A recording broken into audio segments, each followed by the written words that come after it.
හරි දරුවනේ සුබ සන්ධ්‍යාවක් හැමෝටම ආයුබෝවන් අපි වැඩ කටයුතු ටික ආරම්භ කරමු අපිට ගිය සතියේ සම්බන්ධ වෙන්න බැරි වුණා ඔයාලා දන්නවා හේතුව මොකක්ද කියන දේ මොකද පැහැර හැරිය නොහැකි වගකීමක් තමයි ඒ දේශනේ සිදු කිරීම මොකද අපිට සීනියර් ගුරුවරයෙක් යම් අසනීප තත්ත්වයක් ඇති වුණාම අපිට ඒ වගකීම් පැවරුවාම ඒක පැහැර හැරීමේ හැකියාවක් අපිට නැහැ අපි අනිවාර්යයෙන් මේක කරන්න ඕනේ. හරි. අපි එහෙනම් දරුවනේ ගිය සතියේට කලින් සතියේ අපි කතා කරා ගිණුම් කරන සමීකරණ පාඩමට අදාළ පසුගිය ප්‍රශ්න පත්‍රවල එක ප්‍රශ්නයක් ඉතිරි වුණා මට මතක විදිහට. එහෙම නේද? එක ප්‍රශ්නයක් ඉතිරි වුණා නේද? මට පොඩ්ඩක් chat එකට දාන්නකෝ. මගේ මතකයේ හරිනම් එක ප්‍රශ්නයක් නේද ඉතිරි වුණේ. එක ප්‍රශ්නයක් නෙමෙයි මේක 2019 ප්‍රශ්න පත්‍රයේ අදාළ පසුගිය විභාග ගැටලු ටික ඉතිරි වුණා 2019 උසස් පෙළ විභාගයට අදාළ සමීකරණ පාඩමේ ගැටලුව ඉතිරි වුණා මගේ මතකය නිවැරදි නම් එහෙම නේද පොඩ්ඩක් ප්‍රතිචාර දක්වන්න ඔව් හරි ඔමාස් පණිඩ දුන්නා 2019 ඒතර අද දවසේ අපි මේ 2019 සමීකරණ ගාන කතා කරලා ඉවර වෙලා උපයෝගී පොත් හා ලෙජර් ගිණුම් වලට අදාළ පාස් පේපර්ස් ටික තියෙනවා. හරි. හරි. අද අපි කොහොම හරි උපයෝගී පොත් සහ ලෙජර් ගිණුම් කියන පාස් පේපර්ස් ඒ සෙට් එකත් අපි කොහොම හරි අද ඉවර කරමු. වැඩිපුර කාල සීමාවක් අරගෙන. මොකද අපි ඔක්තෝබර් වලට කලින් සම්පූර්ණ විභාග ප්‍රශ්න පත්‍ර සියල්ල සාකච්ඡා කරලා අවසන් කරන්න ඕනේ පාඩම් අනුපිළිවෙලට මම ඔයාලට අමතර දවසකුත් තව යොදන්න බලාපොරොත්තු වෙනවා. හරි. මම ඒවා ඉදිරියේ දැනුම් දෙන්නම්. right. අපි එහෙනම් 2019 උසස් පෙළ විභාගයේදී ආපු සමීකරණ ගාන සමීකරණ වලට අදාළව ආපු ප්‍රශ්න යන්න මම දුන්න PDF එකේ 23 වෙනි ප්‍රශ්නය 23 වෙනි ප්‍රශ්නය 2019 වර්ෂයට අදාළ අභ්‍යාසයක් තියෙනවා. බලන්න. මෙම ප්‍රශ්නයේ පිළිතුරු සැපීමේදී පහත් තෝදු භාවිතා කරන්න. print out ගත්ත නැති කෙනෙක්ට 2019 A level ප්‍රශ්න පත්‍රය හොයලා මේ ප්‍රශ්නේ ටක් ගාලා පෙරලා ගන්න පුළුවන්. MCQ paper ට අදාළ ප්‍රශ්නයක් හොයා ගන්න පුළුවන් ටක් ගාලා. හරි. පහත තොරතුරු සමන්ගේ ව්‍යාපාරයේ 2019 වර්ෂයට අදාළ වැටුප් ලේඛනයෙන් උපුටා ගන්නා ලදී. මෙම ව්‍යාපාරයේ 3.31 දින ආරම්භ කරන ලදී. දල වැටුප දීලා තියෙනවා සේවක අර්ථ සාධක අරමුදල් දීලා තියෙනවා ශුද්ධ වැටුප. ඊට පස්සේ EPF දායකයේ සේවක බාරකාර අරමුදල දායකයේ සිට 3යි. කිසියම් මාසයක EPF සහ ETF ඊළඟ මාසයේ 10 වෙනි දින ප්‍රේෂණය කරන. කියන්නේ මේ මාසයේ ETF EPF ඊළඟ මාස තමයි ගෙවීම සිද්ධ කරන්නේ. ශුද්ධ වැටුපේ මේ මාසෙ තුලම ගෙවනවා. ශුද්ධ වැටුපේ මේ මාසෙම ගෙවනවා. right. 23 වෙනි ප්‍රශ්නය අපෙන් අහනවා සමන්ගේ ව්‍යාපාරයේ 2019 3.31 දිනට පහත ගනුදෙනු බලපෑම් ගිණුම් කරන සමීකරණය පෙන්වන්නලු. ගිණුම් කරන සමීකරණය. මේ කියපු තොරතුරු ටික ගිණුම් කරන සමීකරණය දාන්න ඕනේ. අපි දන්නවා අපිට දීලා තියෙන්නේ වත්කම් සමානයි වගකීම් ධන හිමිකම දීලා තියෙනවා. අපිට දල වැටුප කීයද මේ ගානේ 500 තමයි අපිට වියදම වෙන්නේ. දල වැටුප තමයි අපිට වියදම බවට පරිවර්තනය වෙන්නේ. දල වැටුප අපිට වියදම බවට පරිවර්තනය වෙනවා. හරි නේද? හරි. එතකොට දරුවනේ දල වැටුප 500යි. දල වැටුප 500යි නේද ඒක අපිට වියදමක්. දල වැටුප 500 අපිට වියදමක් වෙනවා. එහෙනම් හිමිකම අඩු වෙනවා 500යි. නමුත් අපි ශුද්ධ වැටුප මුදලින් ගෙවලා තියෙනවා. ශුද්ධ වැටුප එන්නේ 450.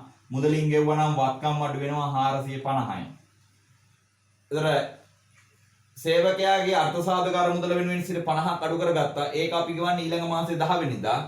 ඒක අපිට වියදමක් වෙන්නේ අපිට ඒක වගකීමක් බවට පරිවර්තනය වෙනවා. එහෙනම් වගකීම් තීරුව වැඩි වෙනවා 50යි. අය අපි ඒක EPF අරමුදලට දෙන්න ඕනේ. ඊට අතිරේකව අපේ දායකයෝ අපි EPF දායකයට 75කුයි ETF දායකයට 15කුයි. ඒතර ඔක්කොම අපි දායක වෙනවා 75යි 15යි ගත්තාම ETF කිව්වත් EPF කිව්වත් ව්‍යාපාරයේ දායකේ ව්‍යාපාරට වියදමක් වෙනවා. ඒතර 90ක් වෙනවා. ඒතර වියදම නිසා හිමිකම අඩු වෙනවා 90යි. ලාභය අඩු වෙන නිසා. ඒක ගෙවන්නේ ඊළඟ මාසේ 10 වෙනිදා. ඒකත් වගකීමක්. එහෙනම් වගකීම් වැඩි වෙනවා 90යි. ඔන්න ඔය කියන කාරණා ටික තමයි අපිට ගලපන්න තියෙන්නේ මේකේ. එහෙනම් ශුද්ධ ප්‍රතිඵලය වෙන්නේ 450ක් ඍණ වත්කම්. වගකීම් වැඩි වෙනවා 140යි. වගකීම් වැඩි වෙනවා 140යි. හිමිකම අඩු වෙනවා 590යි. හිමිකම අඩු වෙනවා 590යි. උත්තරාංකය බලන්න ටක් ගාලා දාන්න. මම ඔයාලට කියලා තියෙනවා උත්තරාංකය chat එකට දාන්න කියලා ප්‍රශ්න ආරම්භ කරනවත් එක්ක කරපු අය. උත්තරාංකය කීයද? 150ක් වත්කම් අඩු වෙනවා. වගකීම් වැඩි වෙනවා 140යි. හිමිකම් අඩු වෙනවා 590යි. උත්තරාංක 2. උත්තරාංක 2. උත්තරාංක 2. right. ප්‍රශ්න අංක 24. දැන් ඔයාලට පුළුවන් 24 උත්තරේ ටක් ගාලා දාන්න. 24 වෙනි ප්‍රශ්නේ උත්තරේ ඔයාලට දාන්න පුළුවන්. පහත තොරතුරු තනිපුද්ගල ව්‍යාපාරයක වන අමාලි ට්‍රේඩර්ස් සී දිනට සපයන 3.31 දිනට සපයලා තියෙන්නේ තොරතුරු ටික. මුළු වත්කම් තියෙනවා මුළු වගකීම් තියෙනවා. ව්‍යාපාරය 3.31 දිනට හිමිකම 800ක් විය. දිනෙන් අවසන් වර්ෂය තුලදී අහිතිකරු ව්‍යාපාරයේ 25ක ගැන්වි සිදු කර ඇති අතර 450ක් අතිරේක ප්‍රාග්ධනය දෙව්වලු. ඊටාම සරල ගාණක්. මොකද්ද? ශුද්ධ වත්කම් වෙනස් වීම මගින් ලාභය ගණනය කිරීම කියන කොටස අපි දන්නවා ඒක ඕන තරම් අපි කරලා තියෙනවා. එහෙනම් කීයද උත්තරේ එන්නේ? උත්තරාංක කීයද? කොහොම දාන්නේ ළමයි? උත්තරාංක දාන්න. 24ට උත්තරේ ඔයාලා හොයලා තියෙනවනේ මේකට ඒක දාන්න.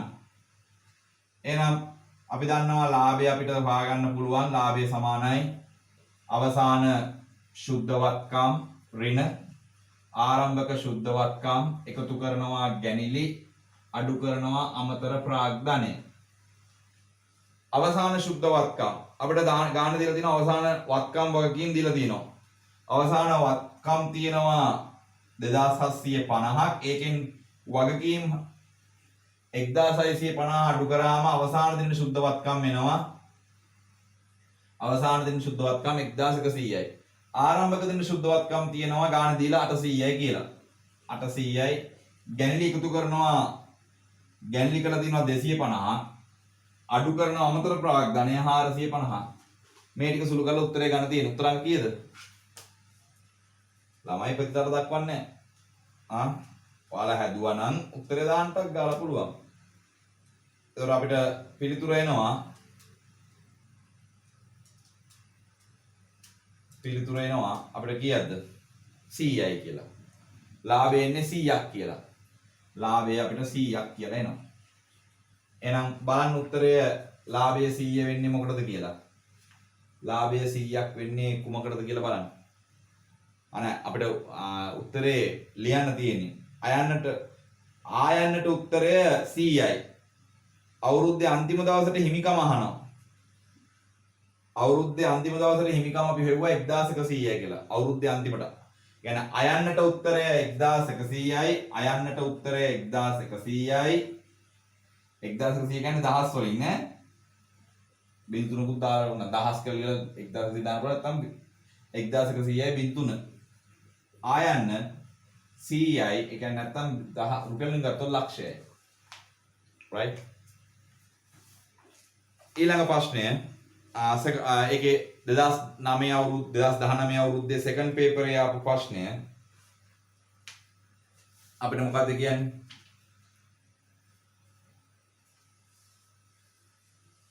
දෙදස් 19 අවුරුද්දේ සෙකන්ඩ් පේපරේ වෙලා තියෙන ප්‍රශ්නය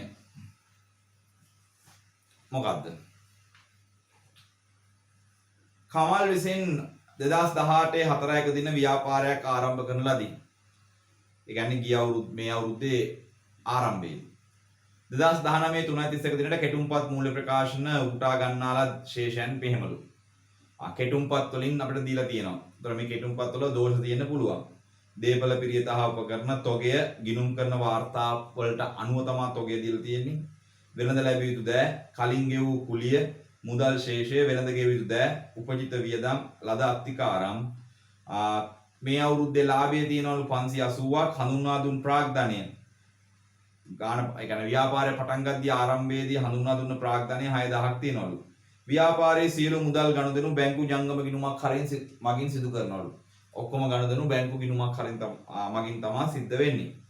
අපිට කියනවා 2019 3:30ක දින වර්ෂයේ අවසන් වර්ෂය සඳහා කෙටුම්පත් මූල්‍ය ප්‍රකාශන පිළ කිරීමේදී පහත අයිතම සැලකිල්ලට ගෙන නොමැති බව පසුව හෙළිදරව් වුණා. ඒ කියන්නේ මේ කියන දේවල් අපිට කරුණු දීලා තියෙනවා ඔක්කොම 10ක්. ඒ කරුණු 10 සැලකිල්ලට අරන් නැහැලු.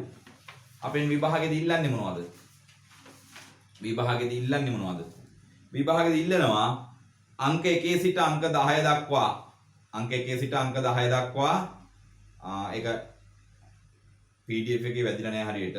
අංක රෝම ඉලක්කම් 1 සිට රෝම ඉලක්කම් 10 දක්වා අයිතම වල බලපෑම අගයන් සහිතව ගිණුම් කරන සමීකරණයේ භාවිතයෙන් එක් අගයන්හි වැඩිවීම අඩුවීම දක්වන්න. මෙන්න මේ පිළිතුරු ආකෘතිය දාන්න.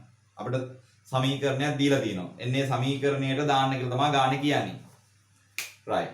එහෙනම් අපි මේ සමීකරණය ලියා ගන්න ඕනේ. සමීකරණය ගන්නවා දේපල පිරියත උපකරණ ධන තොගය ධන වෙළඳ ලැබිය යුතු දෑ ධන කලින් ගෙවූ කුලි ධන මුදල් සමානයි වගකීම් වල තියෙනවා වෙළඳ ගෙවිය යුතු දෑ ධන උපජිත වියදම් ධන ලද අත්තිකාරම් ධන හිමිකම්. අපිට ඔන්න ඔය කියන සමීකරණයට දාන්න කියලා කියනවා. මේ කියන සමීකරණයට අපිට දාන්න කියනවා. ගණුදෙනු 10ක් තියෙනවා අපිට දාන්න.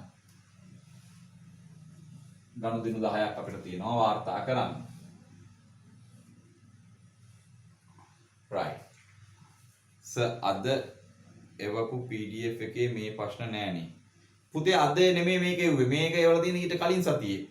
ලක්ෂණී මේ පේපරේ වල තියෙන මේ අපි පුතේ දැන් සති 3කට 4කට කලින් මේ PDF එක දුන්නේ. අපිට සමීකරණ දවස් දෙකක් මේ වෙද්දි කතා කරලා ඉවරයි. අද මේ 3 වෙනි දවසේ පොඩි කොටසක් ඉතිරි වුණා අපිට ගිසති කරගන්න බැරි වෙච්ච. ඒ කොටස තමයි සාකච්ඡා කරන්නේ. මේ ප්‍රශ්නෙන් පස්සේ තමයි අද එවපු යුනිට් 3 කියන PDF එක සාකච්ඡා කරන්නේ. උපයෝගී පොත් සහ ලෙජරය කියන එක කතා කරන්නේ මේ ගානෙන් පස්සේ. මේ අපි ඇත්තටම ගිය සතියේ වෙලාව මදි වෙලා ඉතිරි වෙච්ච ගානක් තමයි සාකච්ඡා කරන්නේ. ඒවා ඔක්කොම ගෲප් එකට දාලා තියෙනවා දරුවෝ. right. යමු ඉදිරියට. ඊට පස්සේ ප්‍රශ්න අංක 2. ඔයා ගාව ලක්ෂණී පේපරේ නැත්තම් ටක් ගාලා 2019 A level ප්‍රශ්න පත්‍රය ගන්න සමීකරණ ගන්න. ඒක තමයි මේ තියෙන්නේ. 2019 ඔයාට මේ PDF එක නැත්නම් ටක් ගාලා 2019 A level ප්‍රශ්න පත්‍රයේ පාස් පේපරේ සමීකරණ ගාන පෙරලා ගන්න. ඒක තමයි මේ අපි හදන්නේ. right. යමු ඉදිරියට. ආරම්භක ශේෂයන් අපිට දීලා තියෙනවා. ඒ ටික දා ගන්න ඕනේ. ආරම්භක ශේෂයන් දීලා තියෙනවා. මේ ශේෂයන් කියන්නේ අපිට දුන්න ශේෂයන් ටික තමයි දාලා දෙන්නේ නේද? 4500යි 600යි ඒ ටිකමද තියෙන්නේ. 4500යි 600යි 820යි 480යි 610යි 100යි 90යි 240යි 6580යි.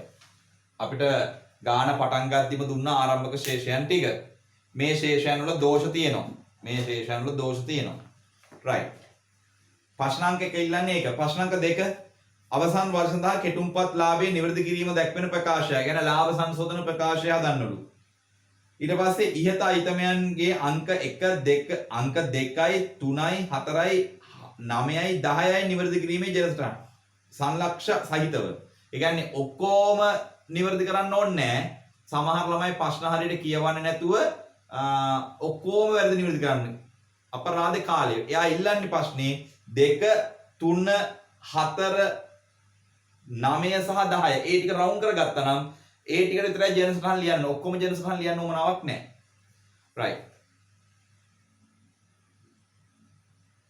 right. ඊළඟට අපි ලාභ සංශෝධන ප්‍රකාශයක් අවශ්‍යයි. ලාභ සංශෝධන ප්‍රකාශයක් අවශ්‍ය වෙනවා. ප්‍රශ්න අංක 2ට උත්තරය. ලාභ සංශෝධන ප්‍රකාශය. උඩින්ම ගන්නවා දෝෂ සහිත ලාභය. අපිට දෝෂ සහිත ලාභය ගානේ අපිට කිව්වා ලාභය කීයද? ලාභය දුන්නා 580යි කියලා. 580යි. දහස් වලින්. රුපියල් 1000 වලින්. මේක අපි හදන්නේ රුපියල් 1000 වලින්. right. එකතු කිරීම කරන්න ඕනේ. එකතු කිරීම කරන්න ඕනේ, අඩු කිරීම කරන්න ඕනේ. එතකොට අපිට නිවැරදි ලාභය එයි. නිවැරදි ලාභය එයි. මම බෝඩ් එකේ ජර්නල් සටහන් ලියන්නේ නැහැ. ඔයාලා හදා ගන්න. right. අපිට ජර්නල් සටහන් ඉල්ලපු ටික පොඩ්ඩක් මාක් කරගන්න නැත්නම් ඔයාලට අමතක වෙයි. ගණදෙනු අංක 2 3 ගණදෙනු අංක 2 3 4 4 9 10 9 10 ඒ ගණදෙනු ටික පොඩ්ඩක් රවුන්ඩ් කරගන්න. විභාගෙත් එහෙම මාක් කරගන්න. නැත්නම් ඔයා ඔක්කොම ජර්නල් සටහන් ලියන්නේ ඇයි? නැත්නම් ඔයාලට අමතක වෙයි. ඒ නිසා වෙනම කොටස් ඉල්ලපු නිසා අපි ඒ ටික රවුන්ඩ් කරගත්තා. right. දැන් අපි යමු එනම් වැරද්ද කතා කරන්න. පළවෙනි එකේ දරුවෝ කියනවා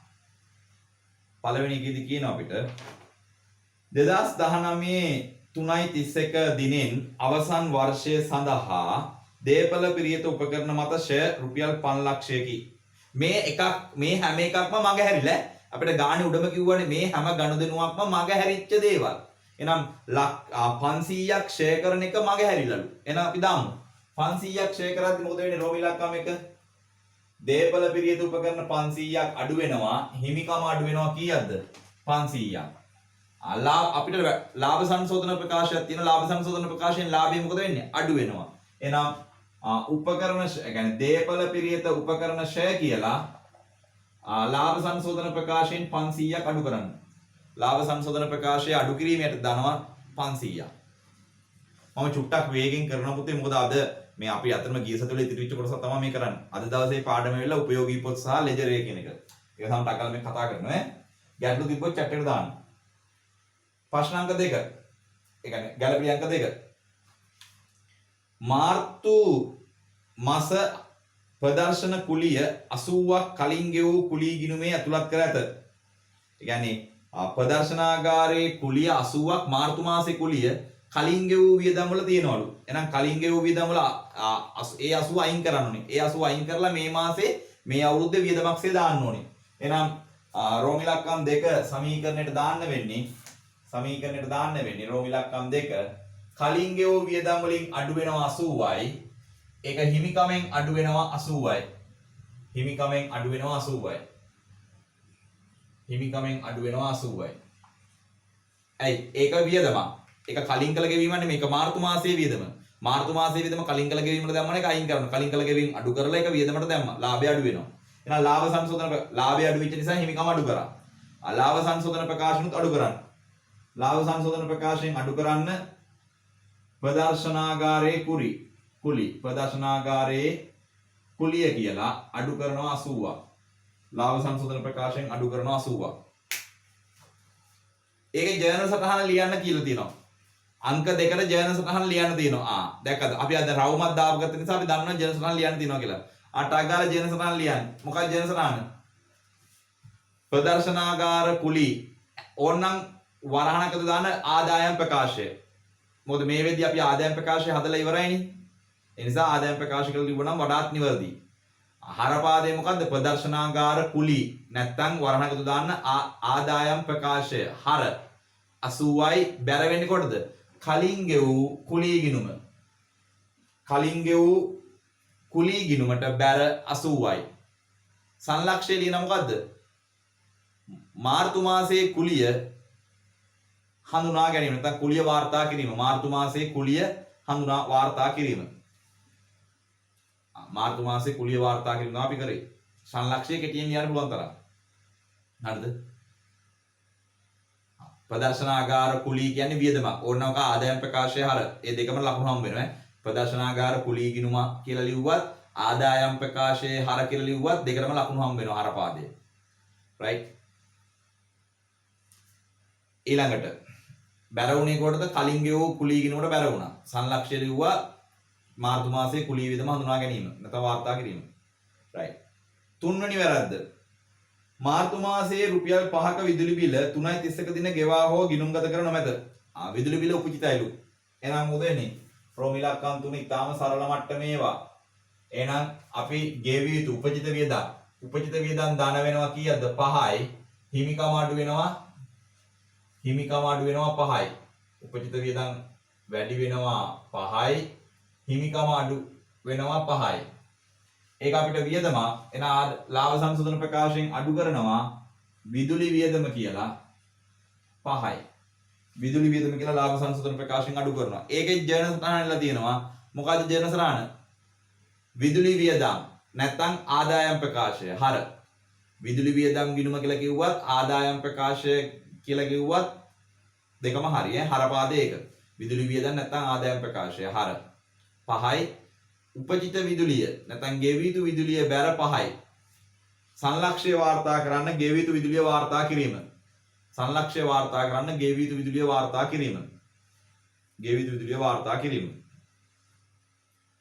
අංක 4. අංක 4. 2019 3.30 දින පිරිවැය 80ක ණයටගත් භාණ්ඩ ගිණුම් පොත්වල සටහන් කරන විදුලු. ඒ කියන්නේ 9.30 ගත්ත බාන ටික පොත්වල වාර්තා වෙලා නැහැලු. එහෙනම් අපි සමීකරණය දාන්න ඕනේ. නතර ළමයි වරද්ද ගන්න තනක් එනවා. සමීකරණය දාන්න ඕනේ. සමීකරණය දාන්න ඕනේ. තොගය වැඩි වෙනවා. තොගය වැඩි වෙනවා කීයක්ද? තොගය වැඩි වෙනවා 80යි. ඒක ඒ තොගය කියන්නේ අපිට වත්කමක්. තොග වලට එකතු වෙන්න ඕනේ. තොගය වැඩි වෙනවා 80යි. සල්ලි වලද ණයටද ගත්ත එක? ණයට ගත්ත එකක්. එහෙනම් වෙළඳ ගෙවිතු දෑ ධන 80යි. හැබැයි මේක ගිණුම් කරන සමීකරණය හදන්නේ මොන ක්‍රමයකටද? අඛණ්ඩ තොග ක්‍රමයට. ඒකයි අපි මේ වත්කම් වැඩි කරලා වගකීම් වෙළඳ ගෙවිතු දෑ වැඩි කරේ. නමුත් ditth සටහන් න්‍යාය හදන්නේ කාලච්ඡේද තොග ක්‍රමයට. මේ ගැනුම් වාර්තා කිරීමේදී ගැටලු තියෙන තැනක් තමයි ඕක. සමහර ළමයින්ට ගැටලු. ඇයි ගිණුම් කරන සමීකරණයේදී අපි භාණ්ඩ ගත්තාම තොගය වැඩි වෙනවා කියලා දානවා. හැබැයි ditth සටහන් න්‍යායෙන් පස්සේ අපි තොගය ගත්තාම දාන්නේ ගැනුම් ගිණුමට. ගැනුම් කියන්නේ වියදමක් කියලා කියනවා. ඇයි එහෙම වෙනස් වෙන්න හේතුව? එහෙම වෙනස් වෙන්න හේතුව තමයි ගිණුම් කරන සමීකරණය ඉගෙන ගන්නේ අඛණ්ඩ තොග ක්‍රමය කියන ශිල්ප ක්‍රමයට. ඒ ගිණුම් තැබීම සඳහා භාවිතා කරන ක්‍රමයක්. අඛණ්ඩ තොග ක්‍රමය. ඒ නිසා අපි භාණ්ඩ ගද්දි තොගය වැඩි කරන්නේ. විකුණන අවස්ථාවේදී අපි වියදම විකුණුම් පිරිවැය හඳුනා ගන්න වියදම. ඒ ගිණුම් කරන සමීකරණෙදී. හැබැයි ditth සටහන් න්‍යායට අපි ඉගෙන ගන්නේ කාලච්ඡේද තොග ක්‍රමය. ඒකෙදි වෙන්නේ ආරම්භක තොගයට ගැනුම් ටික එකතු කරලා අවසන් තොගය අඩු කරලා විකුණුම් පිරිවැය හොයා ගන්නවා. කාලච්ඡේදයේ අන්තිමේදී. හරිද? එතකොට ගිණුම් කරන සමීකරණය මෙහෙම වාර්තා කරාට අපි කාලච්ඡේද තොග ක්‍රමෙන් අපි ආදායම් ප්‍රකාශ දන්නේ. එහෙනම් මේක අපි මොකද වෙන්නේ? ගැනුම් නිසා එක වියදමට එකතු වෙනවා. වියදමට එකතු වුණාම ලාභය මොකද වෙන්නේ? අඩු වෙනවා. ලාභය අඩු වෙනවා. ලාභය අඩු කරන්න ඕනේ. ගැනුම් කියලා 80ක්. ගැනුම් කියලා 80ක්. ගැනුම් කියලා 80ක්.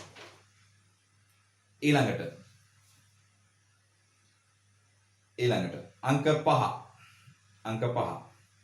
ඒකේ ජර්නල් සටහන ඉල්ලනවා. ජර්නල් සටහන මොකද්ද? ඉතාම සරලයි. ගැනුම් ගිණුම හර නැත්නම් ආදායම් ප්‍රකාශය හර වෙළඳ ගෙවිය යුතු දෑ බැර 80යි. ගැනුම් ගිණුම හර නැත්නම් ආදායම් ප්‍රකාශය හර වෙළඳ ගෙවිය යුතු දෑ බැර 80 ගන්න.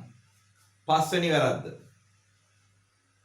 පිරිවැය 200ක භාණ්ඩ 2009 3.30 පිරිවැය 200ක භාණ්ඩ 400ක අත්පිට මුදලට විකිණීම ගිණුම් පොත්වල සටහන් කර නොතිබිනි.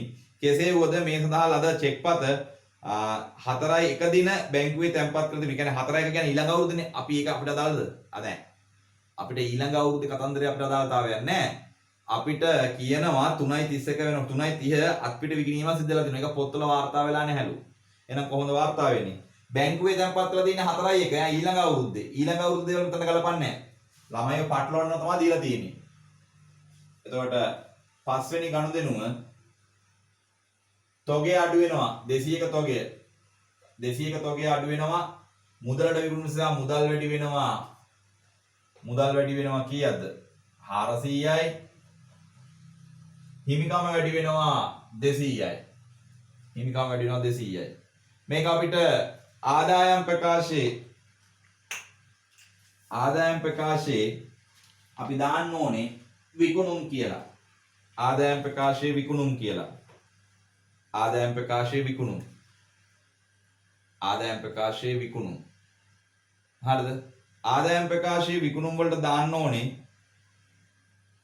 ඒ කියන්නේ අපේ ආදායම් වැඩි වෙනවා. ආදායම් වැඩි වෙනවා නම් අපි විකුණුම් කියලා එකතු කරනවා. විකුණුම් කියලා එකතු කරනවා. කීයක්ද? 400යි. විකුණුම් කියලා එකතු කරන්නේ 400යි.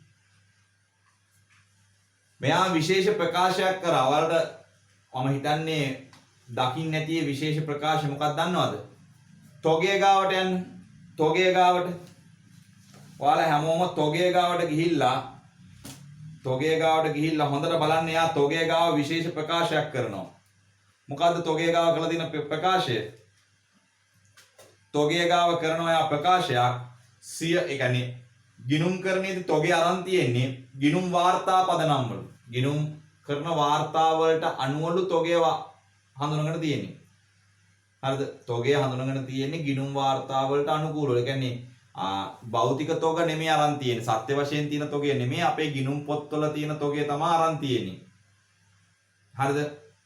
එතකොට ගිණුම් පොත්වල තියෙන තොගේ ගත්තා නම් මේ විකුණුපු දේ වාර්තා වෙලා නැහැනේ. විකුණුපු දේ වාර්තා වෙලා නැත්නම් මේ අවසන් තොගයට මේකේ බලපෑමක් තියෙනවා. අපි ඒක අවසන් තොගයට වෙන බලපෑම ගානේ අන්තිමේදී ගලපන්න ඕන. අනිවාර්යයෙන්ම අවසන් තොගයට වෙන බලපෑම බලලා ගැලපීම් සිද්ධ කරන්න ඕනේ. දැනට අපි විකුණුම් කියන්නේ ආදායම නිසා ආදායම දැනට වැඩි කරලා තියෙනවා. තොගවල වෙන සුද්ධ ප්‍රතිඵලය. තව පල්ලයට තව ගණන් තියෙන පුළුවන් තොගය සම්බන්ධව. ඒතකොට අපි තොග සම්බන්ධ සියලු ගණන් හඳුනගෙන අපි මේ තොගයට වෙන්නේ මොකක්ද කියලා බලන්න ඕනේ. මොකද මෙයා ගිණුම් පොත්වල වාර්තා කරලා තියෙන්නේ භෞතික තොගේ නෙමෙයි. ගිණුම් වාර්තා වලටම තොගය. ඒතර අපි එතන වැරද්දක් වෙලා තියෙන්න පුළුවන්. රයිට්? යමු ඉස්සරහට. හරි. 6 වෙනි වැරද්ද. 6 වෙනි වැරද්ද අපිට කියනවා 6 වෙනි වැරද්ද. පිරිවැය 40ක තොග අයිතමයක් වර්ෂය තුලදී විනාශ වූ අතර එම අයිතමය විකිණිය හැකි තත්ත්වය නොතිබිනි. කෙසේ වුවද මෙම අයිතමය පිරිවැයට 3.31 දින තොගේ ඇතුළත්ව තිබුණු අතර ඒවායේ උපලබ්ධියගයක් නොවිය. කියන්නේ අර අවසන් තොගේ තුල තියෙනවලු 40ක අයිතමයක්. හැබැයි ඒක විනාශ වෙලා. අය විකුණන්න බැරි තත්ත්වයටපත් වෙලා තියෙනවා. එහෙනම් අපි ඒක තොග හානියක්සේ වාර්තා කරන්න ඕන. තොග හානියක්සේ. එහෙනම් තොග හානියක්සේ වාර්තා කරනකොට අවසන් තොගේ අඩු වෙනවා. තොගේ අඩු වෙනවා කීයකින්ද? 40කින් අඩු වෙනවා. ඒක අපිට වියදමක්. එහෙනම් හිමිකම අඩු වෙනවා 40යි. හිමිකම අඩු වෙනවා 40යි. හිමිකම අඩු වෙනවා 40යි. ඇයි? අපිට ඒක තොගේ විනාශ වෙලා. මේ තොගේ අවසන් තොගේ විදිහට තියනවලු ගබඩාවේ. ගබඩාවේ අවසන් තොගේ විදිහට තියනවලු. හරිද? එතකොට මෙතන ලාභයට යන බලපෑම් බලන්න ඕනේ. ඔයා තොග හානි වෙච්ච දෙයක් අවසන් තොගයේසේ දාලා තියෙනවා නම් දලලාභය මොකක් වේද? දලලාභය අවසන් තොගයේ ලෙස දාලා තියෙනවා මේ 40ක් හානි වෙච්ච තොගය. ඒතර අවසන් තොගය වැඩි වෙලා තියෙන්නේ. අවසන් තොගය වැඩි වුණාම ලාභයට මොකද වෙන්නේ? දාන්න උත්තර දාන්න chat එකට. අවසන් තොගය වැඩි වුණාම දලලාභයට මොකද වෙන්නේ? අවසන් තොගය වැඩි වුණාම දලලාභයට මොකද වෙන්නේ? හැමෝම කියන්න. chat එකට දාන්න. අවසන් තොගය වැඩි වුණාම දලලාභයට මොකද වෙන්නේ කියන දේ chat එකට දාන්න. සහභාගී වෙන්න හැමෝම. අවසන් තොගය වැඩි වුණාම දලලාභයට මොකද වෙන්නේ? මේ අවබෝධය තියෙන්න ඕනේ. අවසන් තොගය වැඩි වුණාම දලලාභයට මොකද වෙන්නේ කියන දේ අවබෝධ වෙන්න ඕන. අවසන් තොගය කියන්නේ අපි විකුණුම් පිරිවැය හොයද්දී අඩු කරන එක කරන්නේද? විකුණුම් පිරිවැය හොයද්දී අවසන් තොගය අඩු කරනවා නම් විකුණුම් පිරිවැය මොකද වෙන්නේ? විකුණුම් පිරිවැය දැන් අවසන් තොගය වැඩිපුර අඩු කරලා. ඒතර විකුණුම් පිරිවැය අඩු වෙනවා. විකුණුම් පිරිවැය අඩු වුණාම දලලාභය මොකද වෙන්නේ? දලලාභය වැඩි වීමක් වෙන්නේ නැහැ. විකුණුම් පිරිවැය අඩු වෙනකොට දලලාභය වැඩි වීමක් සිද්ධ වෙනවා. ඒක පැහැදිලිනේ. එහෙනම් මේකෙදි අපි අවසන් තොගය වැඩියෙන් ගත්ත නිසා දලලාභය වැඩි වෙලා. දලලාභය වැඩි වුණා කියන්නේ මෙතන ලාභය වැඩි. එහෙනම් අවසන් තොගය වැඩියෙන් ගත්ත එක නිසා අපි මෙතනින් අඩු කරනවා අවසන් තොග වැඩිවීම කියන දේ 40ක්. අවසන් තොගය වැඩිවීම කියලා 40ක් අඩු කරනවා. ඇයි? අවසන් තොගය එයා දාලා තියෙනවා 40ක් වැඩිපුර. ඒතකොට 40ක් වැඩිපුර දාපු එක නැවත මොකද වෙන්න ඕනේ? ඒක අපි ලාභයෙන් අඩු කරන්න ඕනේ. ඒ වගේම මේක අපිට හානියක් නේ. මේක අපිට හානියක්. හානියක් වුණාම ලාභය මොකද වෙන්න ඕනේ? මේ තොගය විනාශ වෙලා. තොගය විනාශ වුණාම ලාභය අඩු වෙන්න ඕනේ. ලාභය අඩු වෙන්න ඕනේ. එහෙනම් තොග හානි කියලා ලාභයෙන් නැවත අඩු වෙනවා කීයද? 40ක්. තොග හානි කියලා අඩු වෙන්න ඕනේ 40ක්. තොග හානි කියලා 40ක් අඩු වෙන්න ඕනේ. තොග හානි කියන්නේ අපිට වියදමක්. හානි වුණ තොගේ අපි ලාභයෙන් අඩු කරන්න ඕනේ. හරිද? right. යමු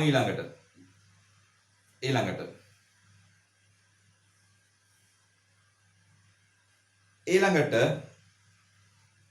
අංක 6 නෑ අංක 6 නේ අපි කරේ අංක 7 වැරද්දට අපි යනවා අංක 7 වැරද්දේදී අයිතමය 40ක් මිලට ගැනීම සඳහා ගනුදෙනුකරුවන් විසින් ඇනවුමක් ඉදිරිපත් කරන ලදී. එම භාණ්ඩවල විකුණුම් මිල 240ක් වූ අතර මෙම මුදල වර්ෂය තුලදී ලැබී ඇත. මෙම මුදල ලද අත්තිකාරම් ගිණුමේ සටහන් කර ඇත. මේ 240ක් කියලා තියෙන ලද අත්තිකාරම් මේක තමයි. කෙසේ වුවද මෙම අයිතම වලින් අඩක් පමණක් 3.31 දෙන විට ගනුදෙනුකරුට බෙදා හැරිය ඇති අතර ඒවායේ පිරිවැය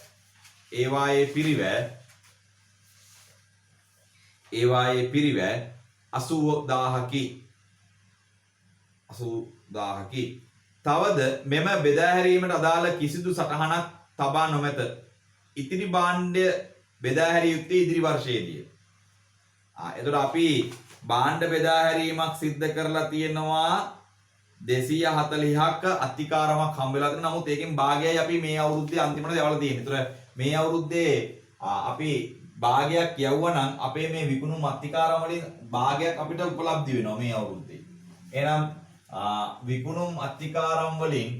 විකුණුම් අත්තිකාරම් දින ලද අත්තිකාරම් වලින් අඩු වෙනවා කීයක්ද? 120ක්.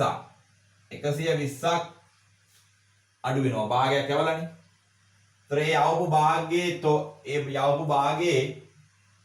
යවපු භාගයේ පිරිවැය කීයද? 80යි. තොගේ අඩු වෙන්න ඕනේ 80ක්. තොගේ අඩු වෙනවා 80ක්. එතකොට මේකෙදි මේ නිසා අපි හඳුනා ගන්නවා ලාභය කීයද? ලාභය හඳුනා ගන්නවා 40ක. 40ක ලාභය හඳුනා ගන්නවා. 40ක් එනවා හිමිකම වැඩි වෙනවා. 40ක්. ඇයි? 80ක භාණ්ඩ තමයි අපි 120කට යවලා තියෙන්නේ. ඒ කියන්නේ 240ම අත්තිකාරම් හම්බෙලා තියෙනවා. ඒ අත්තිකාරම් වලින් භාගයක භාණ්ඩ අපි ආපස්සට යවුවා නම් අපිට 40ක් ලාභය උපලබ්ධි වෙනවා. ලාභය අපිට හම්බ වෙනවා. ලාභය අපිට ඇති වෙනවා උපලබ්ධි වෙනවා 40ක. එහෙනම් යවපු තොගේ වටිනාකම 80යි. ඒකට අදාළ විකුණුම් ආදායම මේ වෙද්දී ලද අත්තිකාරම් වල තියෙන ලද අත්තිකාරම් වලින් 120ක් අඩු කරා. 120ක් අඩු කරලා හිමිකමට එකතු කරන්න ඕන කීයද? 40යි. හිමිකමට එකතු කරන්නේ 40ක්. එහෙනම් යනවා ලාභ සංශෝධන ප්‍රකාශය මේක ආකාර දෙකකට දාන්න පුළුවන් වුණා. නැත්නම් එකපාරම. මොකද්ද? අත්තිකාරම් උපලබ්ධි වීම. අත්තිකාරම් වලින් අපි ආදායම හඳුනා ගන්නවා කීයද? 40යි. ලාභය හඳුනාගන්නේ 40යි. ඔයාට ඕන නම් මෙතන 120ක් ආදායමට දාලා පිරිවැයට දාන්න පුළුවන් 80ක්. ඒතර 40 තමයි එන්නේ. කැමති ක්‍රමයකට දාන්න පුළුවන් ඈ. කවුරු හරි ළමයෙක්ට ඕන නම් 40 මෙතන ආදායම දාන්න පුළුවන්. කෙලින්ම. අත්තිකාරම් මගින් ලාභය හඳුනා ගැනීම. අත්තිකාරම් මේ අවුරුද්දේ උපලබ්ධ වෙච්ච ප්‍රමාණය 40යි ලාභය. කෙනෙක්ට ඕන නම් 120ක් එකතු කරලා 80ක් අඩු කිරීමට දාන්නත් පුළුවන්. right. අපි කෙලින්ම 40 දාමු. අත්තිකාරම් මුදල් උපලබ්ධි වීම. අත්තිකාර මුදල් උපලබ්ධි වීම. උපලබ්ධි වීම කියලා අපි දාමු 40 කෙලින්ම. කවුරු හරි කෙනෙක් 120ක් එකතු කරලා 80ක් අඩු කරලා තිබ්බම ලකුණු හම්බ වෙනවා ඈ. 120ක් එකතු කරලා 80ක් අඩු කරලා තිබුණා ලකුණු හම්බ වෙනවා, ගැටලුවක් නැහැ. හරි. ඊළඟට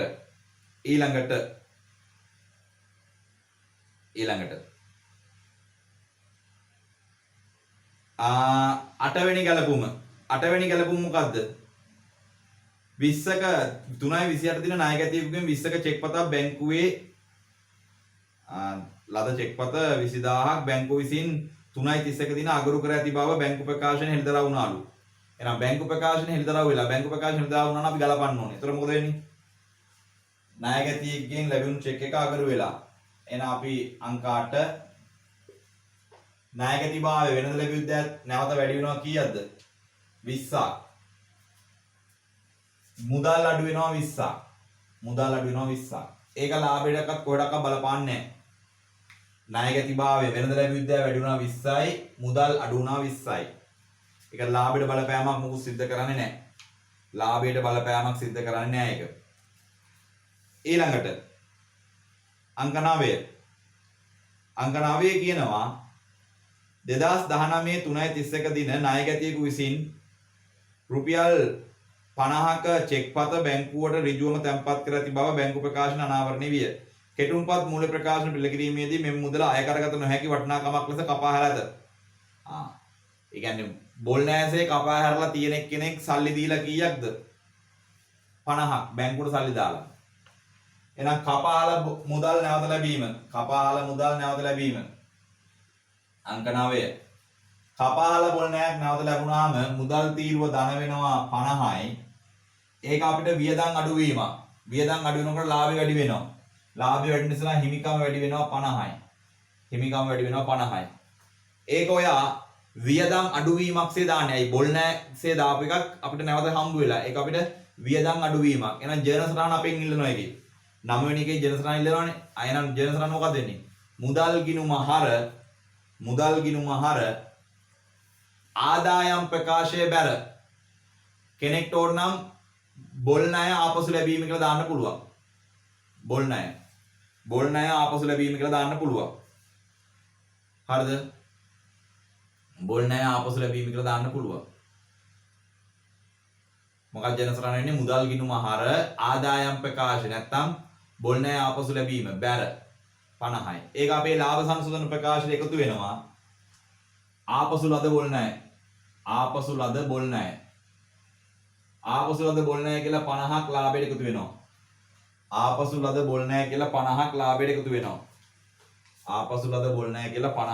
ලාභයට එකතු වෙනවා. හරිද? ඊළඟට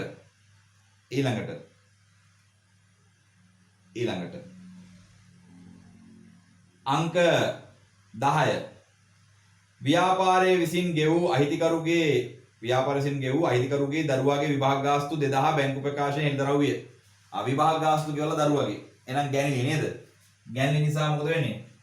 මුදල් අඩු වෙනවා 10 වෙනි එක. මුදල් අඩු වෙනවා 2යි, හිමිකම අඩු වෙනවා 2යි. ඒකේ ජර්නල් සටහන් ඉල්ලනවා. මොකද්ද ජර්නල් සටහන? ජර්නල් සටහන තමයි මොකද පුතේ ජර්නල් සටහන වෙන්නේ? ගැණිලි ගිණුමට හර මුදල් ගිණුම බැර 2යි. ගැණිලි වාර්තා කිරීම. ගැණිලි ගිණුමට හර මුදල් ගිණුමට බැර. දැන් මේ ලාභය නිවැරදි ලාභය හොයන්න කලින් වැඩක් තියෙනවා කරන්න. තොගය සම්බන්ධ ගනුදෙනු ටික මම කිව්වා විශේෂයි. තොග සම්බන්ධ ගනුදෙනු ටික මේකේ විශේෂයි. ඇයි? විශේෂ වෙන්න හේතුව මොකද්ද? විශේෂ වෙන්න හේතුව මෙයා ආදායම් ප්‍රකාශය හදනකොට භෞතික තොගේ නෙමෙයි අරන් තියෙන්නේ. ගිණුම් පොත්වල තිබිච්ච තොගේ තමයි අරන් තියෙන්නේ. දැන් බලන්න තොගේ සම්බන්ධ ගනුදෙනු කීයක් තිබද මේකේ? තොගේ සම්බන්ධ ගනුදෙනු තිබුණා මෙන්න මේ දේවල්. තොග ලයින් එක බැලුවාම මෙතන 80 කියන්නේ පස්වෙනි ගනුදෙනුව. පස්වෙනි ගනුදෙනුව තිබිච්ච භාණ්ඩ ගත් එකනේ.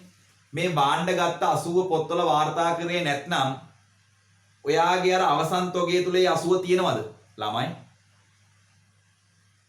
පස්වෙනි ගනුදෙනුවේ තියෙනවනේ තොග ගැනීම. ඒක පොත්වල වාර්තා වෙලා නැහනේ.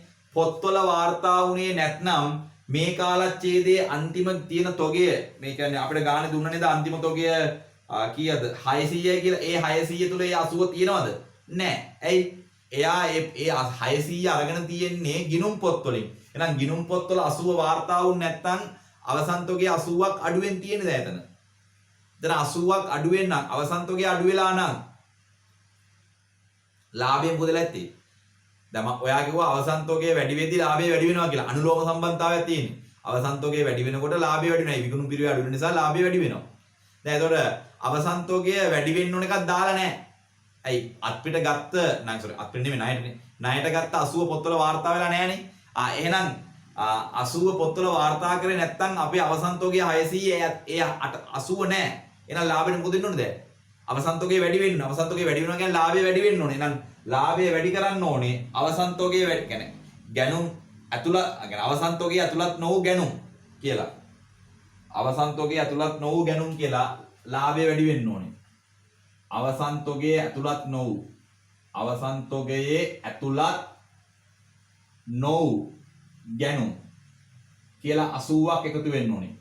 අවසන් තොගයේ ඇතුළත් නොවු ගැනුම් කියලා 80ක් එකතු වෙන්න ඕනේ. 80ක් එකතු වෙන්න ඕනේ. දැන් කෙනෙක්ට හිතන්න පුළුවන් ඉතින් මෙතන 80 දාපු එකයි අතන 80ක් දාපු එකයි කපලා දාන්න පුළුවන් නේ කියලා. මම නම් නිර්දේශ කරන්නේ එහෙම කපන්න එපා. එහෙම කපන්න එපා. ඇයි? සමහර වෙලාවට මාකින් එකේ ලකුණු ඒ දෙකට වෙන වෙන්න පුළුවන්. ඒක නිසා දැන් ඔයා දන්නවා ගැනුම් ගිණුම වැඩි වෙන නිසා ගැනුම් වියදම වැඩි වෙන නිසා ලාභය අඩු වෙන්න ඕනේ. ඒක අඩු කරා. අනිත් පැත්තට ඒ ගැනුම් පොත්වල වාර්තා වුණේ නැති නිසා අවසන් තොගේ නැහැ. අවසන් තොගේ දැම්මේ නැත්නම් ගැනුම් අවසන් තොගේ අඩු වීම නිසා ලාභය අඩු වෙලා තියෙන්නේ. දැන් අවසන් තොගේ වැඩි වෙන්න ඕනේ. ඇයි අපිට ගානේ පැහැදිලිව කියනවා මෙයා ගාන හදද්දි තොගේ අරන් තියෙන්නේ කොහොමද? තොගේ අරන් තියෙන්නේ භෞතික තොගේ නෙමෙයි. ගිණුම් පොත් වලට අනුව. ගිණුම් පොත් වල වාර්තා වුණේ නැත්නම් ඒ 600 ඇතුලේ මේ 80 නැහැ. එහෙනම් ඒක එකතු වෙන්න ඕනේ. ඒක නිසා අපි එකතු කළා. ඒතර කවුරු හරි එක්කනේ මේ 80යි මේ 80යි දෙකම එකයිනේ කැපිලා යනවනේ කියලා නොදා ඉන්නවට වඩා දාන එක තමයි හොඳ. හරිද? දාන එක තමයි හොඳ. මේ 80යි මේ 80යි. දෙකම එක ගැලපිල්ලෙන් ආවේ. දෙකම එක ගැලපිල්ලෙන් ආවේ. හරිද? right. ඊළඟට ආයතක සම්බන්ධ ගැලපිල්ලක් ආවේ පස්වෙනි ගැලපිල්ලේ විකුණුම් සම්බන්ධව. විකුණුම් සම්බන්ධව විකුණුම් ආදායම අපි 400ක් හඳුනාගත්තා ආදායම වැඩි වෙන නිසා ලාභය වැඩි වෙනවා කියලා. ඒ වගේම මේක විකුණුම් පිරිවැය නිසා තොගේ අඩු වෙන්න ඕනේ නේද? කියන්නේ විකුණුම් පිරිවැයක්නේ 200 කියන්නේ. ඒක පොත්වල අඩු වෙලාද? අවසන් තොගෙන් අඩු වෙලාද 200? නෑ. ඇයි? ගිණුම් පොත්වල වාර්තා වුණේ නැත්නම් ඒ 200 තොගෙන් අඩු වෙලා නෑ. අන්න අවසන් තොගේ දැන් වැඩි. දැන් අවසන් තොගේ වැඩි 200කින්. 200කින් වැඩි කියන්නේ ලාභය වැඩි වෙලා. එහෙනම් දැන් 200 අඩු කරන්න ඕනේ. අඩු කරන්නේ නම් විකුණුම් පිරිවැය කියලා. වාර්තා නොවු විකුණුම් පිරිවැය. වාර්තා නොවු විකුණුම් පිරිවැය 200යි. කවුරු හරි එක්කෙනෙක් මෙතන 400ක් ධන දාලා 200ක් ඍණ දානවා වෙනුවට එකවර ලාභය විකුණුම් නිසා ලාභය වැඩි වීම කියලා 200ක් ධන දාලා තිබ්බොත් ලකුණු හම්බ වෙනවා ප්‍රශ්නයක් නැහැ. ඒ කියන්නේ මෙතන 400යි මෙතන 200යි මේ එකම ගනුදෙනුවේ දේවල්. ඒතර 400ක් එකතු කරලා 200ක් අඩු කරනවා වෙනුවට මේ මම කිව්වේ වෙන විදිහ. විකුණුම් වැඩි වෙන නිසා ලාභය වැඩි වෙන්න ඕන 200යි. ඒ වගේම මේ විකුණුපු ටිකේ තොගේ වාර්තා වෙලා නැහැනේ පොත්වල. ඒතර අවසන් තොගේ දැන් වැඩි. අවසන් තොගේ වැඩි කියන්නේ දරලාභය වැඩි වෙලා තියෙන්නේ. ඒ නිසා අඩු කරන්න දරලාභය. 200ක් අඩු වුණා. වාර්තා නොවු විකුණුම් පිරිවැය කියලා 200ක් අඩු කරා. ඒතර එහෙම තමයි 200ක් සුද්ධ ප්‍රතිඵල එකතු වෙන්නේ. කවුරු හරි එක්කෙනෙක් ඕක හිතින් කරලා එකපාර සුද්ධ ප්‍රතිඵල මෙතන ගොඩක් වෙලාට හිතින් නෙමෙයි හිතන්නේ. ඇයි? ගිණුම් කරන සමීකරණයේ හිමිකමට ධන වෙන්නේ 200යිනේ. ඒක නිසා මෙතන දානවා ලාභය කියලා 200ක්. මේ අවස්ථාවේදී වැරද්දක් නැහැ. ගැටලුවක් නැහැ. ඊළඟට තොගේ සම්බන්ධ වෙන ගැලපිල්ල. තොගේ සම්බන්ධ වෙන ගැලපිල්ල මොකද්ද? තොගේ සම්බන්ධ වෙන ගැලපිල්ල ඊළඟට තියෙන්නේ මෙතන 6 වෙනි ගැලපුල්ල. 6 වෙනි ගැලපිල්ල මොකද්ද? 6 වෙනි ගැලපිල්ලේ අපිට කිව්වේ අර විනාශ වූ තොගය. නේද? විනාශ වූ තොගය. හානි විච්ච තොගය හානි වෙච්ච තොගය ගිණුම් පොත්වල වාර්තා වෙලා නැහැ කියලානේ කියන්නේ. ඒ කියන්නේ අපේ අවසන් තොගය තුල ඇතුළත්ව තිබූ ඒ උපලබ්ධි නොවිය. උපලබ්ධි අගේ නොවිය. හරිද? එතකොට අවසන් තොගය තුල ඒ හානි වෙච්ච 400 දාලා දිනවා. අපි ඒක ගැලපුවා නේද? ඒ හානි වෙච්ච තොගය. තොගය හානි වුණාම දැන් ඔයා අවසන් තොගයට ඒක දාලා තියෙනවා. අවසන් තොගයට ඒක දාලා තියෙනවා. අවසන් තොගයට දාලා තියෙනවා නම් අවසන් තොගයට දාලා තියෙනවා නම් ඒක අපිට මොකද වෙන්නේ? අවසන් තොගය දාලා තිබුණා නම් දලලාභය වැඩිලා තියෙනවා. දලලාභය වැඩි වෙච්ච නිසා මොකද වෙන්නේ? දලලාභය අඩු කරන්න, ලාභය අඩු කරන්න. ලාභය අඩු කරා අපි අවසන් තොගයේ වැඩිවීම කියලා 40ක්. අර අවසන් තොගයේ වැඩිවීම නිසා ලාභය අඩු කරා. ඒ වගේම තොග හානිය. මේක අපිට කාලච්ඡේදයේ තොග හානියක්. ඒක අපිට වියදමක් ව්‍යාපාරේ. ඒක ලාභයෙන් අඩු කරා තොග හානිය. හරිද? ඒක අපි කරලා තියෙන්නේ. ඊට පස්සේ ඊළඟ ගැලපුමේ 80 80 අපි සුද්ධ ප්‍රතිඵලය ගත්තා ලදාත්තිකාරම්නේ. ලදාත්තිකාරම් මුදලින් භාගයක් අපි භාණ්ඩය යවලා තියෙනවානේ. ඒතර උපලබ්ධි වෙලා තියෙනවා 40ක්. අපි ඒක කෙලින්ම 40ම හඳුනාගත්තා. ඒතර ආයි 40 මේ 80 දාන උමනාවක් නැහැ. ඇයි? 120න් 80 කඩු කරලා 40 තමයි දාලා තියෙන්නේ. ඒ නිසා අපිට ඒක ගැටලුවක් නැහැ. ඒ 80 ගලපලා තියෙන්නේ. මෙච්චරයි. දැන් එහෙනම් වාට පුළුවන් වාට දැන් පුළුවන් ලාභය හොයන්න. ලාභය හොයන්න. ලාභය හොයන්න. ලාභය කීයක් එනවද? එකතු කිරීම වෙනවා 40යි 40යි 400යි 40යි 50යි 570ක් එනවා. 570යි. එකතු වෙනවා 580ට 1150යි. අඩු කිරීම තියෙනවා 50යි 80යි 5යි 80යි 40යි 40යි 200යි. අඩු කිරීම තියෙනවා 945ක්.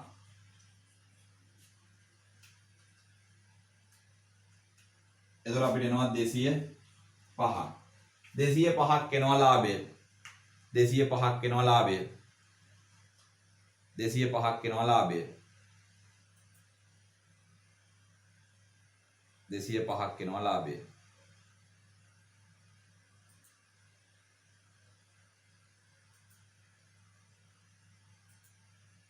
right? දරුවේ ප්‍රශ්නයක් අහනවා.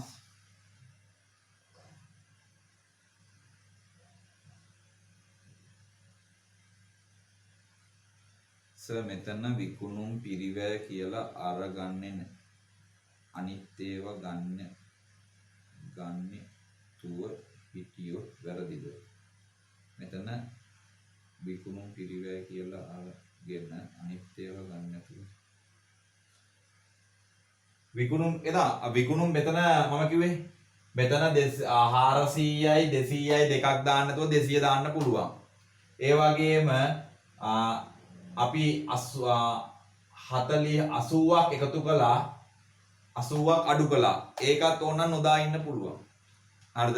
ගැනුම්. ඔව් ඒ මම ඒක කිව්වා. ගැනුම් එක එකතු කරලා අඩු කරනවා වෙනකොට නොදා ඉන්න පුළුවන්. ප්‍රශ්නයක් නැහැ. ප්‍රශ්නයක් නැහැ. නමුත් හරියටම කරනවා නම් හරි අවබෝධයෙන් කරනවා නම් අයිතම දෙක ලියවෙන්න ඕනේ. ඒක තමයි හරිම විදිහට කරනවා නම් හරිද? ගැනුම් කියන නිසා ගැනුම් කියන්නේ වියදම් ගිණුමක්. ඒක ලාභය අඩු වෙන්න ඕනේ ගැනුම් නිසා. අනිත් පැත්තට ඒක තොගයට ගැලපෙලා නැති හින්දා අපි අවසන් තොගය අඩුවෙන් අරන් තියෙන නිසා අපි ලාභය වැඩි කරා. right?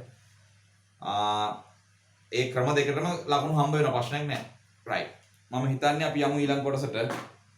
මේ අපි කතා කරේ දෙවනි පාඩමට අදාළව සාකච්ඡා කරපු ප්‍රශ්න. දෙවනි පාඩමට අදාළව සාකච්ඡා කරපු ගැටලු. එහෙනම් දරුවනි අපි යමු ඊළඟ කොටසට.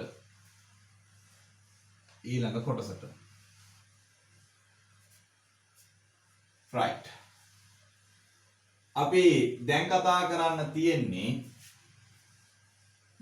කරන්න තියෙන්නේ මම මේක ගිණුම් කරන සමීකරණයේ තුන්වෙනි කොටස විදිහට ඇතුළත් කරන්නම්. අපි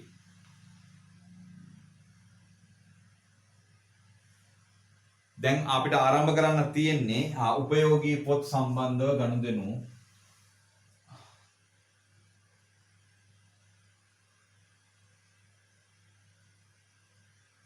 තොග හානි කියලා ඒවා එකක් නෙමෙයිද එන්නේ. තොග හානි කියලා 40ක් ආව දැම්ම අපි. තොග හානි කියලා 40ක් දැම්ම අපි ගානේ. තොග හානි කියලා අපි 40ක් දැම්ම දරුවෝ. ලාභයෙන් අඩු කරා.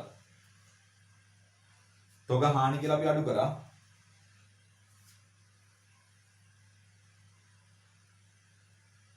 දෙකක් දැම්මනේ. හරිනේ තොග දෙකක් දැම්මනේ කියන්නේ 6 වෙනි ගැලපිල්ල 40ක තොග අයිතම වර්ෂය තුලදී විනාශ වූ අතර එම අයිතම විකිණිය හැකි තත්ත්වයට තිබිනි. කෙසේ වුවද මෙම අයිතම පිරිවැයට අවසන් තොගය තුල උපලබ්ධ ඒක දෙපාරක් ඇතුළත් කරා නේද? 40ක අයිතම වර්ෂය තුලදී විනාශ වූ අතර එම අයිතම විකිණිය හැකි තත්ත්වයට නොතිබිනි. කෙසේ වුවද මෙම අයිතම පිරිවැයට ඒ ක්‍රම දෙකකට යන්න පුළුවන්. අපිට විකල්ප උත්තරයකට යන්නත් පුළුවන්. හරි මට ඔමිනෝමි. කවුරු හරි කෙනෙක් මේක තොග කපා හැරීමක් විදිහට ගත්තොත් අවස්ථා දෙකක් තියෙනවා. උත්තර දෙකකට එනවද? තොග කපා හැරීමක් කියලා ගත්තොත් එන උත්තරය වෙනස්. ළමයි අර සමීකරණ දැන් ඉස්සරහට උගානේ පොඩි බලන්න පොඩි තනක් තියෙනවා. 6 වෙනි ගනුදෙනුව 3යි හොඳට ආයි බලන්න පිරිවැය 40ක තොග අයිතම වර්ෂයේ තුලදී විනාශ වූ අතර හයිලයිට් කරගන්නකො විනාශ වූ අතර කියලා. විනාශ වූ අතර එම අයිතම විකිණිය හැකි තත්ත්වයට නොතිබිනි. කෙසේ වුවද මෙම අයිතම පිරිවැය 3.31 දිනට තොගේ ඇතුළත්ව තිබූ අතර ඒවා උපලබ්ධ අගයක් නොවිය. right. මෙතන ළමයෙක්ට හිතන්න පුළුවන් ක්‍රම දෙකක් තියෙනවා. විකල්ප උත්තර දෙකකට යන්න වෙනවා. එකක් තමයි දැන් මම ගත්තේ තොග හානියක් කියලා. තොග හානිය. අනික තමයි තොග කපා හැරීම.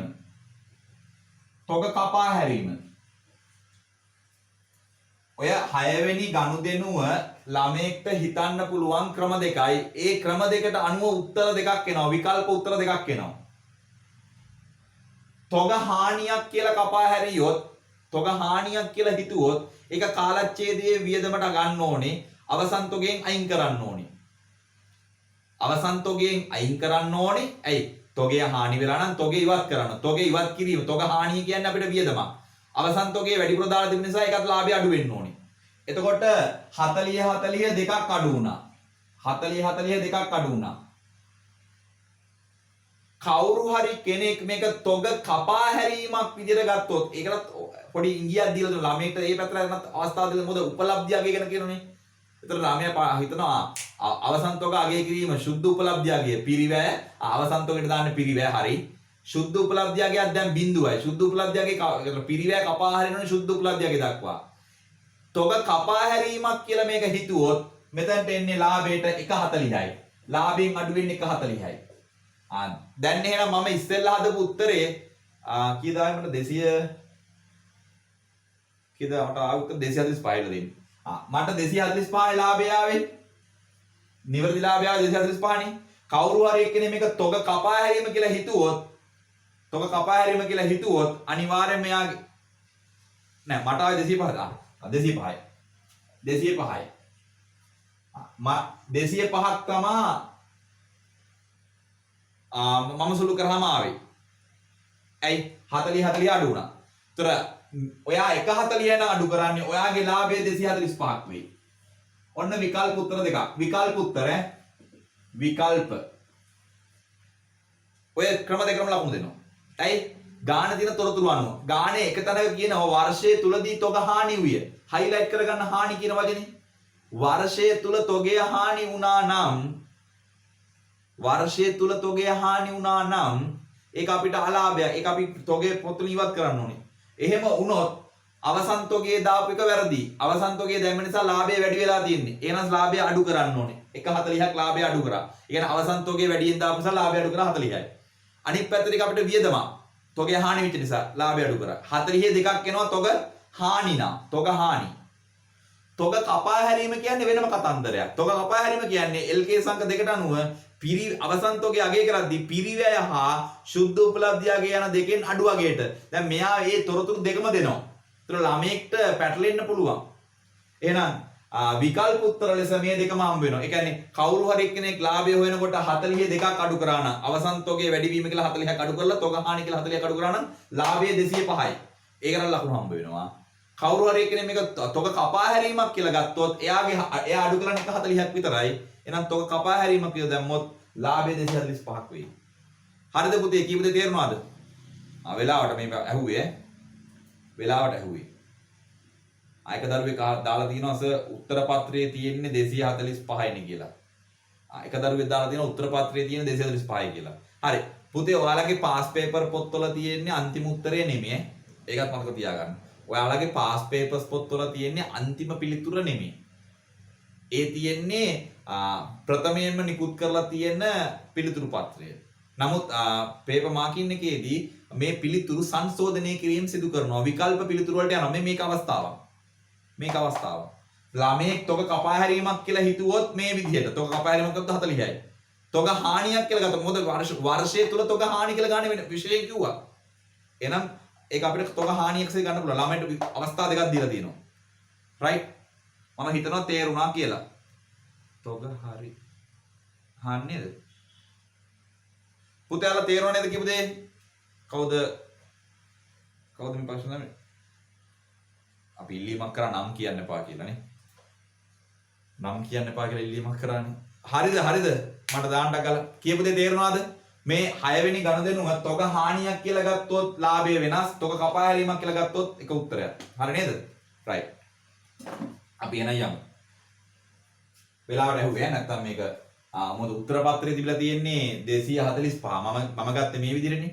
245 තොග කපා හැරීමක් තමයි දීලා තියෙන්නේ. නමුත් මාකින් එකේදී ඒක සංශෝධන උත්තර වලට එනවා. විකල්ප උත්තර වලට එනවා. රයිට්. අපි යමු ඉදිරියට. එහෙනම් අපි ගිණුම් කරන සමීකරණ පාඩම දවස් 3ක් සාකච්ඡා කරා. ඒ අතරතුර නිවාඩුවකුත් වැටුණා. නොවැළක්විය හේතුව නිසා නිවාඩුවකුත් වැටුණා. කොහොම හරි අපි දැන් ගිණුම් කරන සමීකරණ පාඩම අවසානට ආවා. රයිට්. මට පොඩි වෙලාවක් දෙන්න වීඩියෝ එක ආයි අලුතෙන් පටන් ගන්න වෙනවා. ඒතර ගිණුම් කරන සමීකරණේ 3 වෙනි කොටසත් අවසానයි.